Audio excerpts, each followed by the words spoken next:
હું દેવ પગલી, પાર્થભાઈ દવે. એમની channel cinema સાહિત્ય ચેનલને લાઇક શેર અને સબસ્ક્રાઈબ કરી લેજો. મારું ઇન્ટરવ્યૂ આવી રહ્યું છે, સરસ આવી રહ્યું છે. આમ તો ઘણા બધાને અમને લીધા જ છે, પણ આ ઇન્ટરવ્યૂ કંઈક સારું છે, અટકે છે અને એન્ટિક છે, ખાસ છે, અઢળક અદ્ભુત છે. અને હું અનકટ કદાચ જો મને મંજૂરી આવશે તો હું મૂકવાનો છું. તમને મજા આવશે, જોજો. Thank you. ડીસાનું આસેડા નામનું એક ગામ છે અને તેમાં બધા મિત્રો રાતના 12 વાગે ગાય દોવા જતા અને બરણી ગોઠવતા અને એમાં એક છોકરો, નાનકડો નાનો યુવાન છોકરો એક ગીત ગાતો. એ ગીતનો મિનિંગ એને ખબર નહોતો. એ છોકરો ગામમાંથી એક દિવસ 5-6 વર્ષ બહારે નીકળી જાય છે. પેલું જ્યારે ગીત ચાલે છે ત્યારે અમુક લોકો કહે છે કે અઠે ગઠ્ઠે ચાલે છે. અને પછી એ છોકરો જેનું ગીત રણવીર સિંહ એમ કહે છે કે મારા ગમતા એ ગાયક છે, જે માટલા ઉપર માટલું ચડાવે છે, જે મેકઅપવાળા મુખડા કરે છે અને જેની 6 ગુજરાતી ફિલ્મો આવી રહી છે, એમના નામે આવી રહી છે, એમના નામ ઉપર આવી રહી છે. દેવ પગલીનું સિનેમા સાહિત્યમાં સ્વાગત છે. કેમ છો દેવભાઈ? એકદમ ફાઇન. યા સૌથી પહેલાં આ તમારી ઓફિસ છે, તમારી જર્ની જેમ મેં કહી એમ ઘણા લોકો જાણે છે, ઘણા લોકો આજે જાણશે. તમારા ગામથી આ ઓફિસ જે બની, ઓફિસ તમે અત્યારે બેઠા છીએ, બહુ સરસ મજાની જગ્યા છે. શરૂઆત બાળપણ વિશે થોડી વાત કરો. પહેલાં તો માતા પિતા અને બાળપણ. આમ તો હું 4 બહેનો ને એક ભાઈ અને મમ્મી પપ્પા. ખૂબ ગરીબ પરિસ્થિતિમાંથી અમે બહાર આવેલા. ત્યારે પણ ગરીબ પછી એવી રીતે વાત ના પૂછો. પપ્પા એક્સપાયર થઈ ગયા અને એના પછી વધારે જવાબદારી આવી મારા ઉપર, પણ મને ખબર પડતી નથી. જવાબદારીનો વસ્તુ જેની ખબર મને પડતી નથી. ત્યારે જે હતી મારી મા હીરો હતી. તો પપ્પા એક્સપાયર થયા પછી હું ઘર છોડીને ભાગી ગયો. 5-6 વર્ષ બહાર રહ્યો, મહેનત કરી. જેમ જેમ લોકોને મળતો ગયો એમ અનુભવ લેતો ગયો. જેવા જેવા લોકો મળ્યા એમની પાસેથી કંઈક શીખ્યો. પંકજ ભટ્ટ છે, યુનુસભાઈ છે, ઘણા બધા એવા મિત્રો છે કે જેમની પાસેથી મેં ઓલવેઝ શીખ્યું જ છે. 24 કલાકમાંથી 18 કલાક 20 કલાક મેં કામ કર્યું છે. 20 કલાકમાંથી મને પાયલી મળતી નથી, પણ અનુભવ હું 10,000નો લઈ જતો હતો. મને ખબર હતી કે આજ નહીં તો કાલ મને કામ આવશે. મારો ગોલ જ હતો. એમ કરતાં રાજકોટ રહ્યો. રાજકોટથી પંકજ દાદા પાસે શીખ્યો, સંગીતનું નોલેજ લીધું એમના પાસે રહીને. પંકજ ભટ્ટ સાથે એમની પાસે ઘણું બધું જાણવા મળ્યું. કેમ કે એમની 60 વર્ષની ઉંમરે પણ જો એટલું મહેનત કરતા હતા તો હું તો યુવાન હતો, હું કેમ ના કરી શકું. પછી અમદાવાદ આવ્યો. અમદાવાદમાં આવ્યા પછી વળી પાછો બરોડા ગયો. બરોડાથી પાછો મુંબઈ ગયો. મુંબઈથી પાછો બરોડા આવ્યો. બરોડાથી પાછો અમદાવાદ આવ્યો. અમદાવાદથી પાછો ગામડે જતો રહ્યો. યાદ અમદાવાદ એટલા માટે મારું ગામ યાદ આવ્યું કે ચલો ભાઈ, અમારા બનાસકાંઠાની દેવી કહેવાય, જગદંબા કહેવાય, સાક્ષાત બિરાજમાન છે. તો એના આશીર્વાદ લઈને, મા બાપના આશીર્વાદ લઈ માના, અને વળી પાછો ધમાલ કરવા આવું. પાછો ઘરે ગયો, રોકાયો. પાલનપુરમાં ઓફિસ કરી, આવી નાની અમદાવાદમાં, પાલનપુરમાં. પણ કંઈ સમૂહ નહોતું આવતું, એમ સરખું બનતું જ નહોતું. એમ જે મારે ઘા મારો તે પરફેક્ટ ઘા વાગતો નહોતો કે ધમાલ કરી નાખું. નાનપણથી એક જ ટેવ હતી કે કરવું છે તો કંઈક અટકે જ કરવું છે. પણ મને એટલી ખબર પડી સમજુ બન્યા પછી કે બધું સમયસર થાય છે. પછી અમદાવાદ આવ્યો ને અમદાવાદમાં ગીત લખવાનું ચાલુ કર્યું, એક્ટિંગનું ચાલુ કર્યું. પછી પ્રોડક્ટ આખી લેવાની ચાલુ કરી 20-25 હજારમાં. અને એમાં મેં ક્યારે લાખ રૂપિયાનો ઘાઘરો બની ગયો, ક્યારે આબરૂનો સવાલ બની ગયું, ક્યારે માટલા ઉપર માટલું કે ચાંદવાલા મુખડા કે ઇંગ્લિશ બિંગ્લિશ. ઘણા બધા ગીતો જે મારા બન્યા એ હજી મને ખબર નહીં પડતી. પણ કેવી રીતે બન્યા, કેમ બન્યા, સમય સંજોગે કરાયા, બની ગયા, રિલીઝ થઈ ગયા, સારા રિઝલ્ટ આવ્યા. મારું તો હું આશિક હતો કોઈનો કે મને આ ગમે, મને આ ગમે. આજે પરજા ઘણા લોકો મારા ચાહક છે. એટલે મને આની ખુશી ખરી. પણ હું એમ કહું છું કે મજા કોઈકને ચાહવામાં છે. કોઈક તમને ચાહતું હોય તો ઠીક છે કે ચાહે, પણ આપણે ચાહવામાં, કેમ કે એની પાસે અનુભવ લેવો હોય, કંઈક જાણવું હોય. પછી પ્રેમ બધે થઈ શકે. પ્રેમ એટલે કેવો? ચાહના. મા બાપથી થઈ શકે, બહેનોથી થઈ શકે, ગુરુથી થઈ શકે. જેનાથી તમને મોટિવેટ મળવું જોઈએ એ જ તમારો ગુરુ. અને એના ચાહક બનશો એટલે કોઈ દુનિયાને કોઈ તાકાત નહીં રોકી શકે. અને આ જગ્યા કદાચ મને મળી છે તો રીઝન એક જ છે કે આપણું શીખો. હજી કંઈ આવડતું નથી. ચાલુ છે બસ. તમે બહુ ઝડપથી એમણે આખી જેને કહેવાય ને પેલું પ્રીકેપ રાખીએ ને વિડીયોમાં એમણે ફર્સ્ટ ટુ એન્ડ કહી દીધું. મને એ જાણવું છે કે તમારા પપ્પા ગયા અને તમે ગામ છોડ્યું એનું શું કારણ હતું? મને થોડું. પપ્પા સમથિંગ કંઈક બીમારી હતી, શું હતી મને હજી ખબર પણ નથી પડી, ત્યાં તો નાદાન હતો. પણ પપ્પા ગાંડા થઈ ગયા હતી ફાઇનલથી, કે 1.5 વર્ષ પાગલ રહ્યા હતા. અને પાગલ 1.5 વર્ષ રહ્યા. મમ્મી ખૂબ દોડી, ભુવાઓ પાસે લઈને માં ગઈ બચાવવા માટે, દવાખાને એટલું અરે દુવા ને દવા બે કર્યું હતું. પણ કહેવાય ને કે નહોતું તો નહોતું જ અમારું એમ. પપ્પા નહોતા તો નહોતા. 1.5 વર્ષ પછી મારા સામે જ મારા હું એમને પાણી પાઉં છું ને મારા પાસે જ જીવ ગયો છે. મમ્મી બાપ દીકરો બે જ હતા. મમ્મી ગાડી લેવા દોડી હતી. તો એ સમય નથી ભૂલાતો એમ ઘણી વખત કેમ કે પછી જ્યારે પપ્પા પાગલ થઈને જતા રહ્યા પછી દુનિયા એમ કીધું કે કલાકાર બનવા નીકળ્યો તો તેનો બાપ ગોડોથી મરી ગયો. પછી આપણે નહીં એમ કર્યો હવે આપણે ગાંડા બનવું પડશે. મારા પપ્પા તો બીમારીથી ગાંડા છે, હવે હું રિયલ ગાંડો બનીને દુનિયાને ગાંડી કરીશ. અને તું કહમો આવ્યો કે ભગવાને સાંભળ્યું, મહાદેવને સાંભળ્યું, મને નથી ખબર, પણ મને એટલી ખબર પડે છે કે એની કૃપા વગર આ બધું થાય નહીં. અને આ નામ જે છે દેવ પગલી, પાગલપન, એની પાછળનું કારણ? કોઈ પાગલપન પ્યોર. અને તમારું નામ? દેવપુરી. ઓકે. મારું નામ રિયલ દેવપુરી છે, મારા પપ્પાનું નામ પવનપુરી છે. પણ દેવ પગલી કોઈને ખબર જ નહીં કે કોણ છે. હું બધાય મને સમજે છે, કોઈ એમ સમજે છે ઘણા કે રાજસ્થાનનો છે, ઘણા લોકો એમ સમજે કે આ મુંબઈનો છે, ઘણા લોકો એમ સમજે છે કે આ કાચ્છનો છે, કોઈ એમ છે કે કાઠિયાવાડી. પણ રિયલ જાતિમાં મને ઘણા લોકો કહે છે કે આ જાતિનો છે, આ જાતિનો છે. કહેવાની જ નહીં કે રિયલ હું ગોસ્વામી છું. રાઈટ. તમને ક્રિકેટ રમવું હતું? તમે ક્રિકેટ રમતા? રમતો અને રમવું હતું ઇન્ડિયા માટે. ઇરફાન પઠાણ, યુસુફ પઠાણ એમના ઘરે પપ્પાને મળી ચૂક્યો છું. નયન મોંગિયાને ઘરે ગયો છું. જહીર ખાનનો મળવા ટ્રાય કર્યો હતો છે. પણ કહેવાય ને પૈસા નહોતા કે ક્રિકેટર બનવું હતું. પણ પછી એવું લાગ્યું કે આપણું ભવિષ્ય ક્રિકેટ નથી, આ છે. પછી એમાં ટ્રાય કર્યો એટલે કામ આવ્યું. બાકી ક્રિકેટ તો નાનપણથી જ આજે પણ ભાઈબંધો મેં આજે પણ ગામડે જાઉં છું તો ક્રિકેટ તો રમું જ છું આજે પણ, છોડવાનું નહીં. હું બીજે ક્યાંય નથી રમતો પણ ગામડે રમું છું મારા મિત્ર લોકો. અને આ બધા સાથે આ બધું જ હતું, બધું છે, આ બધા સાથે જે તમે જે છો ગાયક, એનો શોખ કે એ ક્યારેય ગાતા, એ સાથે ગાતા કે ઘરમાં કોઈને શોખ હતો? ક્યાં કોઈ શોખ લેવા દેવા જ નહીં. મને આ લાઈનથી જ લેવા દેવા નહોતું એમ. હા. કલાકારનું બીડું ખબર નહીં કોને પકડાવ્યું હતું મને. હા, એક મારા 2 મિત્રો છે મારા ગામના, જે એસટીડી છે એમની. ઓકે. એ 2 નોકરી કરતા હતા, રાહુલ અને હિતેશ શ્રીમાળી છે 2. તો અમે પહેલી જીવનની પહેલો જ અહીંયાથી ચાલુ થયું એમ. તો એમને બેસતો એમના પાસે એમ. તો મેં કંઈક ગીત બનાવ્યું હતું. હું મારું પિયત કરતો હતો ખેતરમાં. તો પિયત કરતાં કરતાં તું માન ના માન મેં તુજે ઇશ્ક કરતા હું, એવું કંઈક સમજે. હિન્દી ગીત હતું. અને આમ હું સાંભળીને હું આવ્યો અભળાવા આમને. મેં કીધું રાહુલ્યા ઇતિયા, કીધું આવું કંઈક ગીત બનાવ્યું છે. મને કે તું તો એ જબરું લખે યાર, કાંઈ કલાકારમાં ટ્રાય કર કે. એવું કીધું હા. મેં કીધું ક્રિકેટરમાં ટ્રાય કર્યો, થાકી ગયો, હવે આમાં ના થાકું. કે ના ના કે આમાં મજા આવશે, તું કલાકાર બનશે તો અમારે કોમ આવશે કોઈક દિવસ, ટ્રાય તો કરો કે. ભગવાનની દયાથી પછી અમારે ડીસાના ગાયક કલાકાર છે રમીલાબેન સોલંકી. પછી બીજા બધા ઘણા બધા કલાકારો તો પોપટજી છે, જોગાજી છે.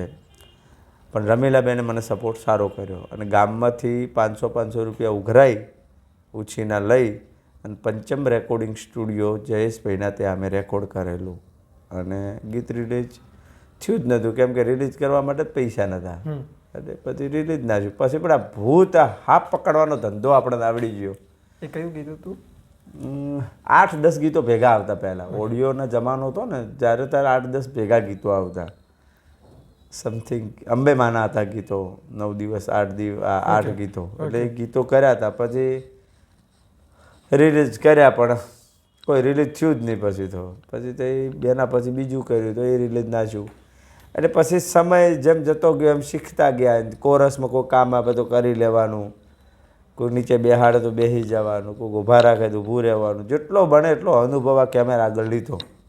અને મને એટલી ખબર પડે છે કે શીખેલું અને અનુભવ જેટલો લીધો ક્યાંય વેસ્ટ જતો નથી. મને એ મને એક સૂઝ સારી હતી કે ભવિષ્યમાં મને આડું આવશે અને અત્યારે આવી રહ્યું છે સરસ. વાહ.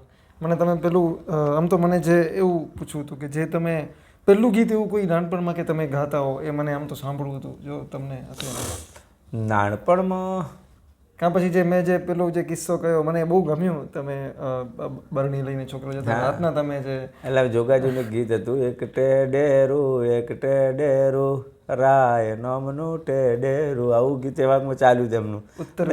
ઉત્તર ગુજરાતનું તો તારા બાપાનું નામ લેજે રે. અમારું બનાસકાંઠાના ગીતો બહુ સારા. રાઈટ. હા, લોકોને એમ લાગતું હોય ઘણી જગ્યાએ કે ભાઈ બનાસકાંઠાના ગીતો ગમે પીરસી નાખે છે ને ગમે નીકળે છે. હવે પીરસોય છે. પહેલાંના ગીતો સાંભળો, અમારા બનાસકાંઠાના ગીતમાં એટલો દમ હતો, એટલો શબ્દોમાં એટલી તાકાત હતી. પણ શું લેંગ્વેજ બારગવી જેમ બોલી બદલાય ને એમ ગીતે બદલાય. અમારો એ પંથ છે, એ પંથમાં ઘણું બધું પીરસ્યું છે. અને તમે ચેક કરી લો, અમારા પંથમાંથી નીકળેલા કલાકાર ચેક કરી લો કે જે આજે સારું લેવલ ધરાવે છે. સમથિંગ તમને નામ આપું તો પાટણથી આપણે ચાલુ કરીએ એ બાજુનો પંથ તો રાકેશ બારોટ ચેક કરો તો એક સારું નામ ધરાવે છે. કિંજલ દવે ચેક કરો તો આજે એક સારું લેવલ ધરાવે છે. પોપટજી ઠાકોર કહો કે જોગાજી ઠાકોર કહો કે દેવ પગલી કહો, પછી મણિરાજ બારોટ, ઓફકોર્સ. તો એવા ઘણા એવા કલાકાર છે કે જે તાકાત ધરાવે છે અને જેને આખું ભારત ઓળખે છે. એવું તો નથી, પણ અત્યારે અપડેટનો જમાનો છે. અપડેટ પ્રમાણે અપડેટ રહેવું ખૂબ જરૂરી છે. તમે કોને સાંભળતા નાના હતા ત્યારે? મણિરાજ બારોટ તો હશે જ. મણિરાજ બારોટ તો એમના તો સાંભળતા હતા, એમના તો ગાંડા હતા. પણ આમ કહેવાય ને કે મોમ સૌથી મોટો કોઈકનો આશિક હોય ને તો એક તો આ ભજનો સાંભળતો વધારે. અહેમદભાઈ ચૌહાણના સૌથી, કરશનભાઈ સાગઠિયા, પ્રાણલાલ વ્યાસ, નારાયણ સ્વામી, એમને સાંભળ્યા છે. એટલે એમને જ વધારે પડતા ઉતાર્યા છે. આજે પણ અમારા ઘરમાં તો શું, અમે તો ગોસ્વામી છીએ, તો અમારે તો સવારમાં ઉઠીને એક જ ડાલ દો પંખી બેઠા કોન ગુરુ કોન ચેલા, સવારમાં અમારે 1 કલાક વાગે છે. એના પછી જ બધું ઘરની થિયરી ચાલુ થાય. એટલે કહેવાનું મીન્સ પહેલેથી જ ભજન સાંભળતા આવ્યા છીએ અને ભજનને જ પ્રેમ કર્યો છે. અને આવનારો સમય મારું તો ત્યાં સ્ટાર્ડમ ચાલે છે, પણ છતાંય માળા નહીં મૂકવાની, ભગવું નહીં મૂકવાનું, તિલક નહીં ચૂકવાનું, આ યાદ રાખવાનું સવાર નીકળો એટલે બનેલો ટ્રાય પૂરો કરવાનો. કેમ કે એ જ તમને જીવાડે છે ને એ જ તમને તારણ મારે છે. સાચી વાત છે. તમારું કોઈ ગમતું ભજન ગાઈ સંભળાવશો? આટલો સંદેશો મારા ગુરુજીને કહેજો, આટલો સંદેશો મારા ગુરુજીને કહેજો. વાત એવી છે કે અત્યારે આ ભજન બહુ વાગ્યું હતું ત્યાં અમારે. ઓકે. હા, એ મને નાનપણથી મહેશજી કહો કે કોઈ ગાયેલું છે. ઘણા બધા ભજનો એવા છે કે જે આપણને ગમે છે આજ પણ. મેકઅપ વાળા મુખડા, હા, જે ઘટના થઈ એ કઈ રીતે થઈ? અને તમે કંઈક એક દિવસે 2 ગીત રેડી કર્યા હતા. સવારથી માંડીને સાંજે 2 ગીતો શૂટિંગ કર્યા હતા અને 1.5 લાખમાં ગીતો પૂરા કરી દીધા. અને બંને ગીત આખું ટર્નિંગ પોઈન્ટ. એ કંપનીવાળાની લાઈફ બનાવી દીધી.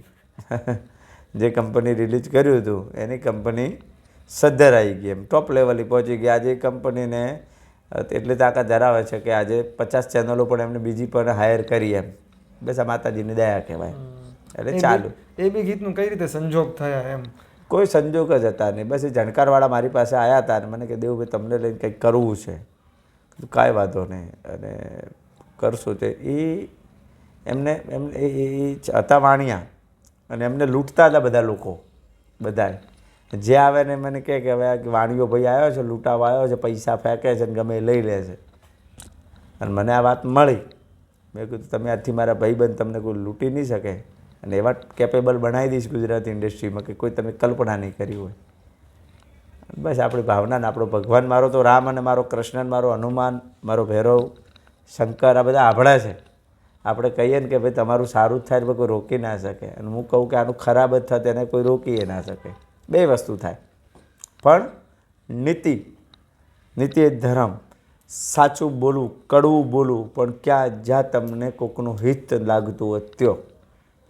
તમે પછી રાવણને એમ કહો કે રાવણ સારો જ છે તો સારું ના લાગે. તમારા મોઢે રામ જ નીકળવો જોઈએ કે રામ સારા હતા. એટલે જે સારા છે એમને સારું કહેવાનું, ખરાબ છે ને કહી દેવાનું કે નહીં મજા આવી અહીંયા. બરાબર. એ જ્યારે 2 ગીત કર્યા મેકઅપવાળા મુખડા અને બીજું માટલા ઉપર માટલું બંને ગીત રાઈટ એ ત્યારે આમ તમે કલ્પ્યું હતું કે આટલા તમે લોકપ્રિય થશો?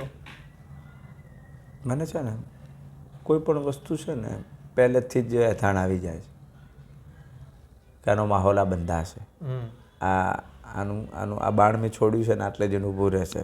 પહેલથી હું નાનપણમાં જ્યારે ઉત્તરાયણ આવતી ને ઉત્તરાયણના હું 2 મહિના પહેલાં ઉત્તરાયણ મનાવતો. પહેલેથી 2 મહિના પહેલા મહિનામાં ઉત્તરાયણ હોય ને તો હું 11મા મહિને તૈયારી ચાલુ થઈ જાય મારી ઉત્તરાયણ. તો હું શું કરતો, જમીનમાં ફિરકી દોરતો, પતંગ દોરતો અને પછી આમ ભગવાને કગડતો કે એને હાજુ કર, થાય નહીં. પણ ત્યારે પણ મગજ નાનપણમાં પણ આ જ પ્રકારનું હતું એમ. અને એ મારી ટેવ સતત રોજ આ ટેવ અત્યારે મને કામ આવે છે કે હું આ કરીશ તો અમારું ફ્લોપ છે. મને પહેલથી ખબર હોય કે નહીં ચાલશે. માટલું મને ખબર જ હતી, ચાંદવાલા મુખડા ખબર જ હતી કે આનું ભવિષ્ય આજ લખાશે, પણ આટલું હાઈ લેવલે જશે એ નહોતું વિચાર્યું કે આટલા લેવલે જશે એ વિશ્વાસ નહોતો. કેમ કે બાદશાહનો રેકોર્ડ તોડવો કે આટલું બધું રેકોર્ડ બનાવવા, રીલ્સ બાબત નંબર 1 રહેવું, રણવીરસિંહ જેવો સ્ટાર મોટો કલાકાર મારો એમ કે હું ફેન છું, ઘણું બધું જે થયું છે એ હું માનું છું કે ભગવાનની કૃપાથી થયું છે. મારી ઓકાત ને મારી હેસિયત નથી કે એ જગ્યાએ હું આજે હજારો કલાકારો છે ગુજરાતી ઇન્ડસ્ટ્રીમાં, આપણે અમદાવાદમાં જ 5000 નીકળે, પણ હું મારો નંબર આપું હું એમ કહું મારો 5000માં જ નંબર હશે. બધા સારું ગાય છે, બધા સારા જ છે અને સારા લેવલના છે. પણ અત્યારે કેવું છે કે ટેલેન્ટ મરી ગયું છે, છીછરું ચાલે છે, પબ્લિકને ગમે છે. પણ બાકી વાત રિયલ કહું તો જે મજા ભજનમાં હતી ને જે મજા ધાર્મિક ગીતોમાં હતી, જે મીઠાશ હતી સંગીતથી માંડીને શબ્દો તો વાઇસથી કાંઈક, એ હવે નથી. હું આપું જ છું, એ જ પીરસું, છીછરું જ પીરસું છું. એમાં પહેલો નંબર મારો આવે, હું જ ખરાબ પીરસું છું, હું જ આપું છું બજારને. છોકરા મારાથી જ બગડે છે એ હું કહું છું. પણ પાપી પેટ કા સવાલ કરવું પડે છે.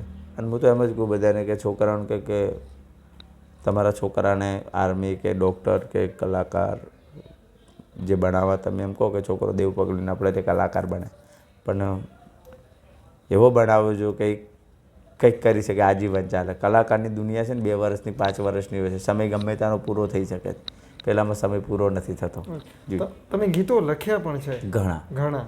એ ગીતકાર જે લિરિસિસ્ટ જે દેવ પગલી છે એના વિશે વાત કરો. એ આમ કેવું કે મને લખવો શોખ નહોતો, ધંધા માટે 5 રૂપિયા લેવા માટે લખ્યું. મને વ્યાકરણનો આજે પણ અનુભવ નથી કે નથી મને લખવાનો કોઈ પ્રાસ શું કહેવાય મને ખબર જ નહીં પડતી ત્યારે. પણ પછી મને થયું કે હું લખી શકું છું. ત્યારે મેં ગીતો ઘણા લખ્યા. એમાંથી દોસ્ત મારો જીગર જાન લખેલું જે હિટ ગીતું, પછી તારે બંગલા બાગ બગીચા પૈસા કેરું ગાડું, મારે આગળ છે દ્વારકાધીશનો દીવો રોજ અજવાળો, ઘણા બધા લખવાના લખાઈ ગયા. પણ હું એમ કહું છું કે હું રાઇટર થઈને નથી લખ્યા, મારે જરૂર હતી ને ભગવાને મને લખાવડાને લખાઈ ગયા છે. મેકઅપવાલા મુખડા ગાઈ સંભળાવશો અમારા? હા સંભળાવો માટે. અરે ચાંદ વાલા મુખડા લેકે ના ચલો બાजार में, મેકઅપ वाला मुखड़ा लेके ना चलो बाजार में, एक पागल प्रेमी हो गया कायल तेरे प्यार मेरे, માટલા ઉપર માટલું ને માટલામાં પોણી, ઢગલો પ્રેમ કરીશ તોય નહીં બને રોણી રોણી. તમને એક્ટિંગ કરવાનો શોખ હતો અને હવે એ શોખ પૂરો થઈ રહ્યો છે બહુ મોટા પાયે. લાઈક એમની મેં જેમ વાત કરી એમ 6 ફિલ્મ થોડી એના હવે જે તમારું અત્યાર સુધી વાત કરી એ અત્યાર સુધીની વાત હતી, પણ હવે જે છે તમારું બહુ બધું ભવિષ્ય છે, એના વિશે વાત કરો. આ ઇન્ટરવ્યૂ માધ્યમથી પહેલથી કહી દઉં છું, ભવિષ્યની વાત કરી ને એટલે આ વાત યાદ રાખજો, 12 મહિના કામ આવશે કે 2 વર્ષ પછી આ ઇન્ટરવ્યૂ કામ આવશે. આ ટુકડો હું જે બોલું છું હવે ઇતિહાસના પન્ને લખાશે ગુજરાતી ઇન્ડસ્ટ્રી. કોઈ કરી હોય કે ના કરી હોય હું કરીશ. 100 કરોડ કેમ કમાવરાય ને એ જ્યાં લોકોને ખબર નહીં હોય, કેમ કમાવરાય ને એ મને આવડે છે, એ હવે કમાશે પ્રોડ્યુસર. ફિલ્મો કેવી હોવી જોઈએ ને એ મને નથી ખબર કેવી પીરસી છે, સારી જ પીરસી છે, પણ હું એમ કહું છું કે હજી ઇન્ડસ્ટ્રી બહુ આપણી નબળી છે. હવે પિક્ચર સિલ્વર જુબલી ને ગોલ્ડન જુબલીને જે પૈસા ફેંકવાવાળા ને પૈસા લેવાવાળા જે કમાવણી થશે ને જે ફિલ્મોની સ્ટોરીઓ જે હશે ને એ ખબર પડશે કે આ ફિલ્મો આને કહેવાય. હવે શરૂઆત થશે. 6 ફિલ્મો સાઇન કરી છે. 6 ફિલ્મોમાં ક્યાંય ન્યુસન્સ નથી રાખી ફિલ્મમાં. રાઇટરને પહેલાં કીધેલું છે કે લાવો તો હું ધાર્મિક માણસ છું, આને માનનારો ભગવાનને પૂજવાવાળો વ્યક્તિ છું. મને સ્ટોરી મારામાં તાકાત એ છે કે રજનીકાંત સામે લાવી દો તો હું ટક્કર આપું એ એક્ટરને. એ એક્ટર તમારા સામે હું ગુજરાતમાં છું તો મને યુઝ એવો કરજો, ઉપયોગ મારો એવો કરજો કે ડિરેક્ટરમાં તાકાત હોવી જોઈએ કે આના પાસે શું કઢાવરાવવું છે તો કાઢજો. હું તમારા ફિલ્મનો તમારો રૂમ તમે મને 5 રૂપિયા આલી મને બુક કર્યો એટલે હું તમારો નોકર, હું તમારો કામ કરવાવાળો વ્યક્તિ થઈ ગયો. પણ તમારી બિલ્ડિંગ કેવી બનાવી છે ને એ ચેક કરીને કરજો. હું અને મેં જે ડિરેક્ટરને કે જે પ્રોડ્યુસર જોડે કામ કરું છું એક શરતે કરું છું, એક ફિલ્મમાં મને અનુભવ કડવો થયો, મને મજા ના આવી તો હું લાઈફ જીવીશ ત્યારે અગર તમારી ફિલ્મ નહીં કરું અને મને કોઈ રોકી નહીં શકે. તો એકદમ વેઇટ જ હશે મારી, બીજા 10 જણા પ્રોડ્યુસર રેડી જ હશે, પણ તમારી ફિલ્મ બીજી નહીં કરું. પણ એટલા માટે પિક્ચર સારી બનાવજો, કેમ કે પિક્ચર સારી બની છે તો તમે 5 રૂપિયા કમાશો. અને મારો પ્રોડ્યુસર ક્યારેય મને ફિલ્મ લઈને બનાવશે, મારો એક જ ટાર્ગેટ હોય કે તૂટે નહીં. 100 નાખ્યા છે તો એને 150 તો મળવા જ જોઈએ, 200 મળવા જ જોઈએ. જેમ મેં આલ્બમની દુનિયાને જે સાબિત કર્યું, હારા કંપનીઓ તે કરોડપતિ થઈ ગયા, તો એનું રીઝન એક જ છે કે હવે મારા ફિલ્મોની બહાર આવી જોઈએ અને એક લેલ લાગવી જોઈએ. એ ફિલ્મ વિશે થોડીક જે તમે વાત કરી શકો, નામ લઈ શકો અત્યારે કે? હા, મારી પહેલી પિક્ચર કરી દેવ વર્સિસ પગલી. ઓકે. પહેલી જ ફિલ્મ મારા લાઈફની મારા નામ પર બની. બીજી પિક્ચર હું કરી રહ્યો છું જસ્ટ મારા બર્થડે દિવસ 15/2. Okay. Rockstar the golden voice. Okay. A film પણ અદ્ભુત છે. એમાં હિમાંશુભાઈ પટેલ મારા ડિરેક્ટર છે. પછી મ્યુઝિકા કંપનીની મારુતિ આર્ટ, અમારા કિશનભાઈ, અમારા દિવ્યાબેન, ઓકે, દીપેશભાઈ, રાહુલભાઈ, આ બધાને પ્રોડ્યુસ કરી રહ્યા છે. રાઇટર અમારા શ્રીકાંતભાઈ છે. હું કાસ્ટ વુમેન લીડ. બહુ અદ્ભુત વાર્તા છે. રોકસ્ટારમાં લોકોને એક સંગીત મ્યુઝિકલ પિક્ચર છે. ઓકે. બિરજુ કંથેરે મ્યુઝિક આપ્યું છે. સરસ વાર્તા છે, બહુ મજા આવી છે. દેવ વર્સિસ પગલીનું શૂટિંગ થઈ ગયું અને એનો વિશે એ ક્યાર સુધી કદાચ રિલીઝ? જસ્ટ સમથિંગ હા, વર્ષમાં 2-3 મહિનામાં રિલીઝ થઈ જશે લગભગ. એના વિશે થોડી વાત એ પણ થઈ શકે. હા, એ ફિલ્મ પણ એમાં દેવ વર્સિસ પગલી એટલે દેવ તમે જ હીરો તમે હિલન. હા, હું જ હીરો હું જ વિલન એટલે આખી ફિલ્મ જ મારા ઉપર છે. અને એમાં કોણ કોણ બાકીના કલાકારોમાં છે? અમારા રાજુભાઈ પટેલ, જય વિજન, અમારા નરેન્દ્રસિંહ બાપુ, સુરપંચમ, અમારા ધ્રુવલભાઈ, અમારા વીસી વિક્રમ ચૌહાણ, 4 પ્રોડ્યુસરો છે.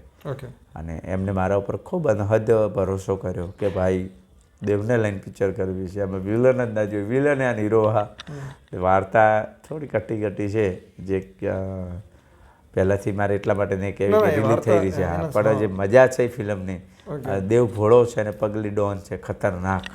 એ બે વચ્ચે જે ઝઘડા છે ભાઈ, ફિલ્મ આવશે ત્યારે અમે દેવભાઈને ફરી એ ફિલ્મ માટે સ્પેશિયલ આપણે પ્રીમિયરમાં મળશું ને. પ્રીમિયરમાં મળીશું.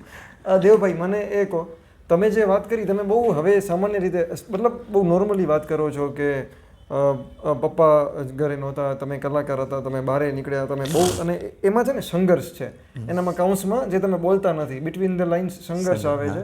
અને તમે આપણે એમને બહુ બધે બાદશાહને યાદ કર્યા, હવે પછી એ તો બાદશાહથી આગળ વધી ગયા, પણ એમને કપડાં લોકો જુએ દેવભાઈના, પણ એમની જે એક પરિસ્થિતિ હતી કે લાલ દરવાજેથી કપડાં લીધેલા છે, એ જે સમય હતો ને એ ત્યારે તમે કેમ ટકી ગયા? જે તમે 5-7 વર્ષ બહારે ગયા, તમે મમ્મીને કહ્યું કે હું જઉં છું, એ તમે ટકી કઈ રીતે ગયા? એના વિશે થોડી, કેમ કે એનાથી મોટિવેશન મળશે યુવાનોને. જો ટકે ત્યારે, જેમ કે આપણે કાંઈ વસ્તુ લટકવું છે તો હું લટકું ખરી, તો લટકા માટે મને પકડવાની કોઈક વસ્તુ તો મળવી જોઈએ ને. એ દોરડું હોય કે કોઈ પણ છત હોય તો પકડી તો શકું ને. મને એવી રીતે જ મને પકડવા માટે એ પછી શિવરૂપી કહો કે શક્તિ રૂપે કહો, કોઈ એવી શક્તિ પાછળ મારી જોડે કામ કરે છે. એના વગર કોઈ કામ થતું નથી. શક્તિ, શિવ કે શક્તિ, બેમાંથી કોઈ વ્યક્તિ, કોઈ ભગવાન મારા જોડે કામ કરી રહ્યું છે. પછી મારી દુઆથી તો નથી માનતો હું, પણ મારા પપ્પાની કે મમ્મીની કે મારા દાદા દાદીની કે મારા ગુરુની, જે સમાજનું ગોસ્વામીનું છે, એમાં 5મી પેઢી, એમાંથી કોઈ પણ શક્તિ કામ કરી રહી છે. સંઘર્ષ વગર કોઈને સફળતા, મારા બજારમાં આવું તો સ્ટાર બન્યો, નામ થયું, બધું ઠીક છે, પણ સંઘર્ષ એનાથી 100 ગણો ખતરનાક હતો મારા લાઈફનો. કે જેને જર્ની મારી સંઘર્ષમાં કદાચ કે હવે તો બતાવો એટલે તમે ઠીક છે ઘણું વસ્તુ તમે ઇગ્નોર કરી શકો છો, ના બતાવી શકો, પણ જે મેં પરિસ્થિતિથી હું નીકળ્યો છું એ કદાચ માણસ છેલ્લો રસ્તો અને મરવાનો જ હોય, એ જીવે જ નહીં. હવે તમે તમારા ગામ જાઓ છો ત્યારે બધું યાદ કરો છો કે મારું ગામને બહુ પ્રેમ કરું છું, મારું ગામ આખું મને પ્રેમ કરે છે. ઓફકોર્સ નાનમથાની બચ્ચોથી માંડીને 60 વર્ષના કાકા, આખા ગામમાં હું ગર્વ થઈ શકું છું કે મારા ગામનો હું રિયલ હીરો કહો કે રિયલ વીરો કહો, બે છું. આજે મારું ગામ મને બહુ પ્રેમ કરે છે અને મારું ગામ મારું માને છે. મારી ગામને હું 5,000, મારા ગામની 15-20 હજાર પબ્લિક છે, હું એમ કહી દઉં કે આપણે આ કરવા છે. મારા ગામમાંથી કોઈ એક વ્યક્તિ એમ ના કહે કે દેવાભાઈએ કીધું છે એ વાત રોંગ હશે. એમના મોઢે એમ જ બોલે કે દેવાભાઈ બોલ્યા છે રાઈટ હોય, એમાં કોઈ કચાશ ના હોય. આટલો પ્રેમ મને કરે છે. અને આજે ગામમાં જાઉં છું તો નાનપણમાં તમારા દુશ્મન હોય, નાનપણમાં હોય, તમે નાનપણમાં હોય તો તમને બળતા હોય, જલનવાળા દોસ્તારો હોય ગામમાં, 2-4 મિત્રો ભણતા હોય તો હોય, અને એવું ને કે આ લાઈનમાં હોય તો બધી રીતે હોય, તમારા હોય, બધે ના હોય. પણ એ મેં ક્યારેય રાખ્યું જ નથી. મારો કોઈ દુશ્મન છે જ નહીં. જેને મારું રાખ્યું છે એનું પહેલું રાખું છું, કે એની પાસે પહેલાં બેસું છું. અમારા ગામમાં કોઈ પણ વ્યક્તિ, અમારા ગામમાં બધા જ પ્રકારના જાતિ છે, એમાં નાની જાતના લોકો છે, તો ઘણા લોકો મળતા કે અચકાય. હું એક એવો વ્યક્તિ છું કે પહેલાં એમની પાસે જઈને બેહું, મસ્ત વાતો કરું. બધા જે જોતા હોય ને કે અમને બખ ના ભરે, તો પહેલાં બખ ભરું, યાર આવો મારી જાન. એટલે એમને એમ થવું જોઈએ કે અમારો મિત્ર જ છે. એમ ત્યારે એવો હતો, આજે એવો છે. એમને અહેસાસ કરવાનો નથી હું દેવ પગલી છું, હું દેવલો છું તમારો. તો ગામ માટે કોઈ એક ગીત તમને આમ સમર્પિત કરવું હોય તો એક તમે ગાઈ સાંભળો, જે પણ ગીત તમને સૂઝે અને તમારું પોતાનું હોય તો એ ગાઈને તો ઠીક છે ના ગયો, પણ મારું ગામ જ મારો દેશ છે. મારું ગામ જ સર્વસ્વ છે. મારું ગામ જ, મેં જેટલો દેશને પ્રેમ કરું છું એટલો મારા ગામને પ્રેમ કરું છું. મેં પહેલાં પણ કીધું છે કે પહેલાં તમે તમારા પરિવારને જીતજો, પછી પાડોશીને જીતજો, પછી ગામને જીતજો, પછી બનાસકાંઠાને જીતજો, પછી ગુજરાત, પછી ઇન્ડિયા. એટલે પહેલું ઓપ્શન તમારું ઘર હોય. તમે ઘરમાંથી સરસ નથી નીકળ્યા ને તો આગળ કાંઈ કરવાના નથી. કહેવાય ને કે કૂતરાની પૂંછડી વાંકીને વાંકી રહે. એટલે શરૂઆતથી જ ખબર પડી જાય નાનપણથી જ કે આ કાંઈ નહીં કરાય. નાનપણથી જ કહેવામાં આવે કે આ કંઈક કરી બતાવશે એ જરૂર. પણ ઘણી વસ્તુ તમારા અંદર હોવું જોઈએ કે હું ઘરેથી સરસ લઈને નીકળ્યો છું ને તો દેશ સુધી જવું ને તો મારું ગામ જ મારો દેશ છે, તો મારા દેશને ગામ બનાવવાનું છે અને મારા ગામને દેશ બનાવવાનો છે. આખો દેશ છે એમ લાગે કે મારો ગામ, મારું ગામડું છે. પછી સમજીને ચાલો તો દુનિયાની કોઈ તાકાત તમને રોકી ના શકે. અને મેં તમને શોર્ટકટમાં કીધું કે ગામના તમારા પાદરદેવ, તમારા ભગવાન, ગામના બુઝુર્ગ લોકો, એમની વેલ્યુ કરો, એમની કદર કરો. ગામ જે છે કરોડપતિ બન્યા પછી કે અરબોપતિ રૂપિયા હોય અને તમે તમારા ગામને નથી જીત્યા તો આખો જગ જીત્યો હશે તો કોઈ વેસ્ટ હશે બધું. આજે તમને કોઈ એક વ્યક્તિનો આભાર માનવો હોય અને થેન્ક યુ કહેવું હોય આખી તમારી સફરમાં, કોઈ એક વ્યક્તિ તો કોણ હોઈ શકે? કોઈ આમ ગણવા જો તો નામ લઈશ તો ઓછા પડશે. ઘણા બધા છે મારી લાઈફમાં, જેમ જેમ સમય. પણ એક નામ આપવું હોય તો ગર્વથી, વટથી અને પ્રાઉડથી લઈશ કે મારી માથી બેસ્ટ બીજું કોઈ ના હોઈ શકે, કોઈ હોઈ જ ના શકે. અને મારે બધે માટે મા હાલી જ હોય, માએ સંઘર્ષ કર્યો જ હોય, પણ મારી માએ જે મારા માટે પાત્ર નિભાવ્યું છે એવું તો કોઈ હોઈ જ ના શકે. મને એમ થાય કે બસ માએ મને જેટલું આલ્યું છે, મેં તો મારી માને કાંઈ આલ્યું નથી, પણ મારી માએ મને ઘણું આલ્યું છે. એમના માટે બે પંક્તિ ગાઈ સંભળાવશો પ્લીઝ? મા માટે શબ્દો તો ઘણા શબ્દોથી ગાતા હોય છે. ઘણા બધા એવા ગીતો છે કે શબ્દોથી માને વર્ણ્યા છે લોકોએ, પણ હું બોલવા વધારે માનું છું કે મને શબ્દોથી વધારે હાથ લાગે. એ શું, તમે ગાયક કલાકાર છો તો આશા રાખો કે ગાઈને લાગો સારું લાગે, પણ હું એમ કહું મા માટે શું બોલું કે મા માટે શું લખું, કેમ કે માએ તો મને લખ્યો છે. ક્યાંય જવાનું જરૂર નથી. માએ મને મા માટે જેમ કહેવાય ને કે જનનીને જોડ સખી નહીં જડે ને એથી મીઠી મોતી મારી જનનીને જોડ સખી નહીં જડે ને. બધું જ એને મારી માએ બધા પાત્ર નિભાયા છે મારા માટે. એટલે જન્મો જન્મ માગું એમ કે એવું નથી કહેતો કે મારો આવતા જન્મરો હું માણસ થઈને જ જન્મું. કોઈ પણ કીડી બનવું કે કબૂતર બનવું કે પોપટ બનવું XYZ બનવું કોઈ પણ, તો માં મને આવી મળે છે.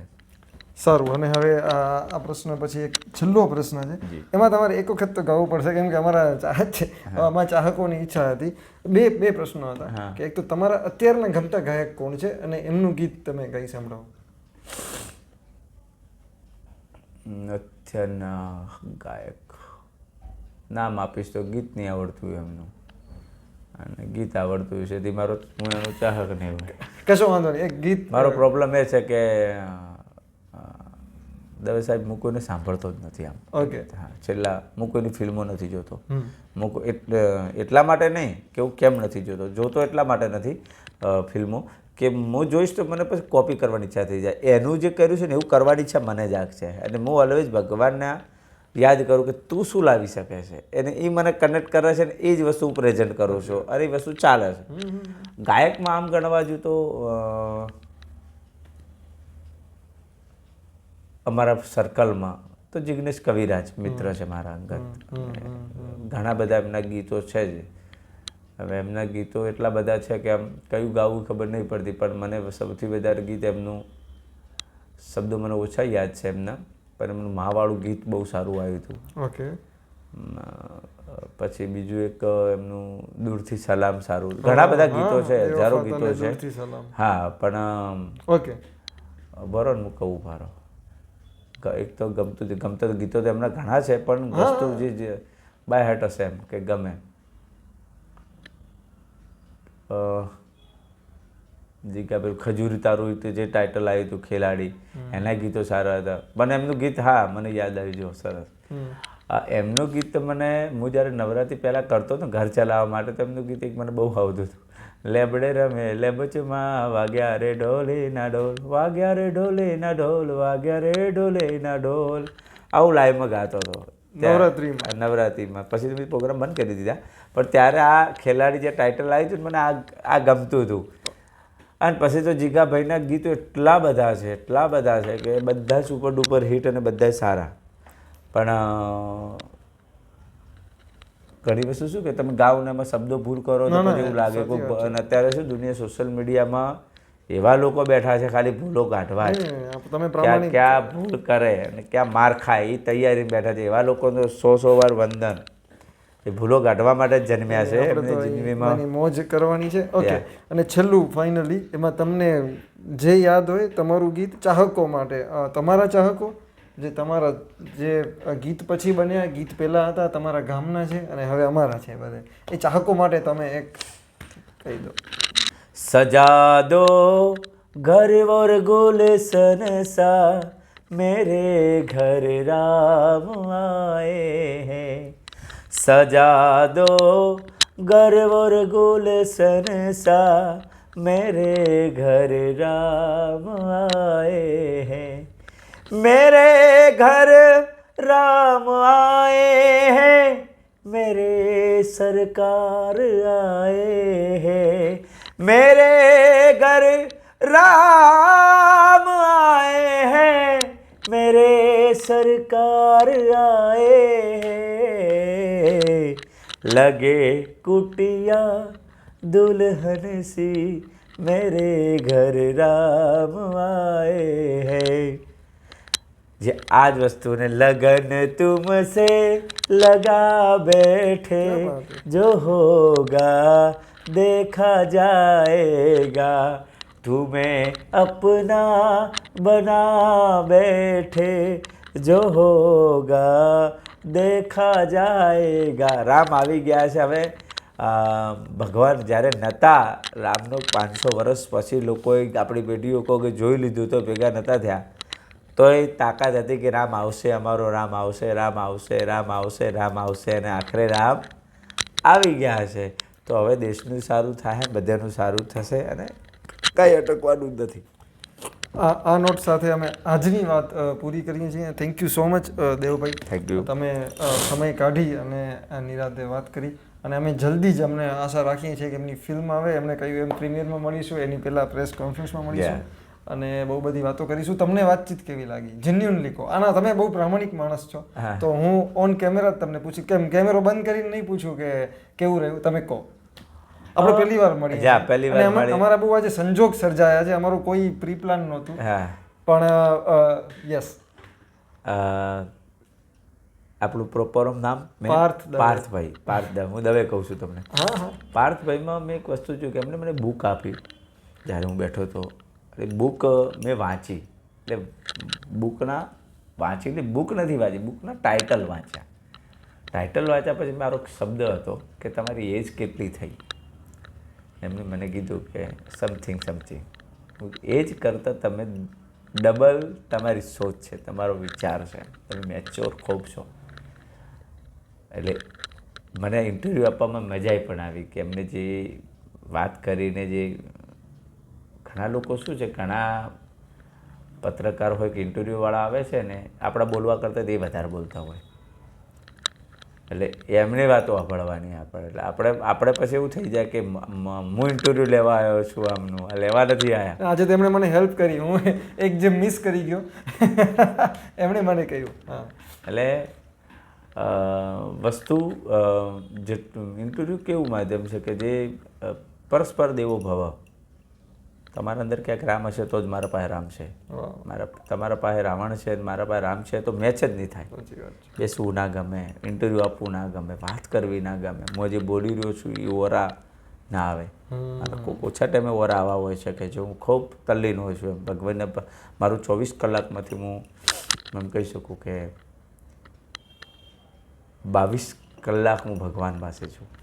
મારું ઊંઘું તો હું રામ કરીને જ ઊંઘું છું અને સપનામાં મને રામ ને ભગવાન જ આવે. મને બીજા ફાલતુ કાંઈ આવતું નથી. સ્ટાર બનવું, સ્ટાર બનાવી દીધો, બનાવનારો કરતા હતા એ છે.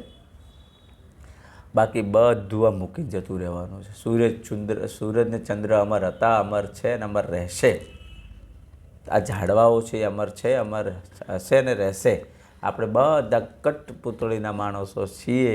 કઠપૂતળીને કહેવાય ને કે આજે છે ને આપણે ખાલી કરી દેવા, પણ તમારો અંદર રહેલો આત્મા એ જ પરમાત્મા તમને સારી રીતે જાણે છે કે તમે નફટ છો કે સારા છો.